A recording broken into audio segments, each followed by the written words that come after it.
आहात आपल्या हक्काचं चॅनल, आपली बातमी आपलं चॅनल वन भारत. वर झालेल्या लाठीचार्जच्या निषेधार्थ कल्याणमध्ये राष्ट्रवादी काँग्रेस गटाच्या वतीने तहसीलदार कार्यालयावर मोर्चा काढत निषेध व्यक्त करण्यात आला. या सर्व घटनेला केंद्रीय शिक्षण मंत्री धर्मेंद्र प्रधान जबाबदार असून त्यांनी आपली नैतिक जबाबदारी स्वीकारून राजीनामा देण्याची मागणी यावेळी करण्यात आली. याबाबत राष्ट्रवादीचे जिल्हाध्यक्ष डॉ. वंडार पाटील यांच्या शिष्टमंडळाने निवेदन देत आपली मागणी लावून धरली. यावेळी जिल्हाध्यक्ष डॉ. वंडार पाटील यांच्यासह जिल्हा निरीक्षक अविनाश देशमुख, प्रदेश सरचिटणीस रमेश साळवे, कल्याण पश्चिम विधानसभा अध्यक्ष स्वप्नील रोकडे, कार्याध्यक्ष रुपेश थळे, जिल्हा उपाध्यक्ष राजेश शिंदे, नरेश वायले, अनिल सावंत, निखिल कदम, वैभव माळी, संगीता मोरे, शिल्पा कांबळे, प्रेरणा तांबे, भानुदास घुगे, स्वप्नील शेळके आदी पदाधिकारी कार्यकर्ते उपस्थित होते. राज्यातील लाखो विद्यार्थी आणि युवकांचे भविष्य धोक्यात आलेले असतानाही सरकार केवळ बघ्याची भूमिका घेत आहे. स्पर्धा परीक्षांचे वारंवार पेपर फुटणे, भरती प्रक्रियेतील कठीण गैरव्यवहार, ऑनलाईन परीक्षा व्यवस्थेतील त्रुटी, पोलीस भरतीतील कथित अन्याय तसेच विद्यार्थी युवकांच्या प्रश्नांकडे सरकारने केलेले दुर्लक्ष यामुळे संपूर्ण राज्यात संतापाची लाट निर्माण झालेली आहे. विद्यार्थ्यांच्या भविष्याशी खेळणाऱ्यांवर कठोर कारवाई करण्याऐवजी सरकारने जबाबदारी टाळण्याचा मार्ग स्वीकारलेला आहे. विद्यार्थी व युवकांच्या प्रश्नासाठी सोनम वांगचुक यांनी केलेल्या उपोषणाला आंदोलनाला सरकारने प्रतिसाद दिलेला नाही. तसेच देशातील 20हून अधिक विद्यार्थी या संदर्भात आत्महत्या केल्या असताना नैतिक जबाबदारी स्वीकारून शिक्षण मंत्री यांनी राजीनामा देणे आवश्यक होते. परंतु असंवेदनशील सरकारने अद्यापपर्यंत शिक्षण मंत्री धर्मेंद्र प्रधान यांचा राजीनामा घेतलेला नाही. त्यामुळे विद्यार्थी व युवकांच्या न्याय मागण्यांबाबत सरकारची भूमिका निराशाजनक व अन्यायकारक असल्याची भावना समाजात वाढत आहे. या सर्व जनविरोधी आणि विद्यार्थ्यांच्या विरोधी धोरणांचा राष्ट्रवादी काँग्रेस शरदचंद्र पवार पक्ष जाहीर निषेध करत असल्याचे जिल्हाध्यक्ष डॉ. वंडार पाटील यांनी सांगितले. घोटाळ्यामुळे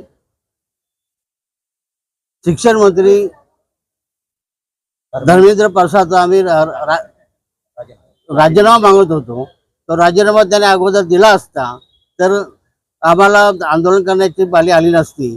आज विद्यार्थी 20हून अधिक लोकांनी आत्महत्या केलेल्या आहेत आणि त्या आत्महत्यांच्या आणि नीट परीक्षेच्या विरोधात आमच्या सोनम वांगचुक यांनी आंदोलन करून उपोषण चालू केला आणि ते उपोषण चालू केल्यानंतर सतत 21 दिवस त्याने उपोषण ठेवला.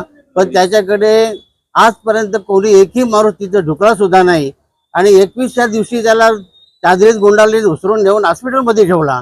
हॉस्पिटल ठेवल्यानंतर आजपर्यंत 24 दिवस झाले तरी त्याचं उपोषण सतत चालू आहे. आणि त्याच्या निषेधार्थ आमच्या विद्यार्थी कोपरोज पार्टीचा अभिषेक दिपके यांनी तिथे आंदोलन चालू केला. आंदोलन चालू केल्यानंतर हजारो विद्यार्थी, हजारो युवती, हजारो तिथे युवक तिथे हजर झाले. त्याच्यामध्ये काल तुम्ही पाहिलं असेल टीव्हीवर वगैरे तर त्यांना एवढे मारहाण केले की लाठीचार्ज त्यांच्यावर करावा लागला त्यांना. आणि एका युवतीचा आज जीव धोक्यात झालेला, ती एवढी श्रेष्ठ झालेली आहे. अशा ह्या पोलिसांनी त्यांचे मारझोड केलेले त्या लोकांना त्यांच्या निषेधार्थ आज सुद्धा तिथे आंदोलन चालू आहे.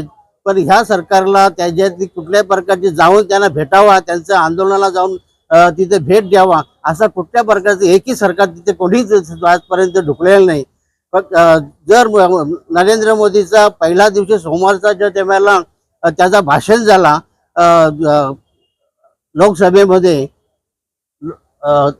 तिथे त्या भाषणामध्ये हे की विद्यार्थ्यांचा कोणाचा ऍक्शन सुद्धा त्यांनी शब्द सुद्धा बोलून टाकला नाही की त्या लोकांना आपण कुठल्या प्रकारची सहानुभूती मिळावी. विद्यार्थ्यांना 20हून अधिक विद्यार्थ्यांचा आत्महत्या झालेल्या आहे पण त्यांना कुठल्या प्रकारची सहानुभूती अजिबात त्यांनी दिलेली नाही.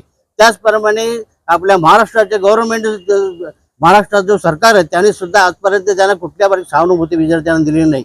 आज ह्या लोकांना सुद्धा मुलं बाला आहेत की नाही, त्या मुलाबालांना जाऊन तुम्ही डायरेक्ट पाहिजे तसे जोडता पाहिजे ते उपटी टाकता. म्हणजे काय, एक 3 वेळा आमदार झालेला त्रिपाठी 3 वेळा त्याला त्या बॅरिकेडवर उचलून आपटला.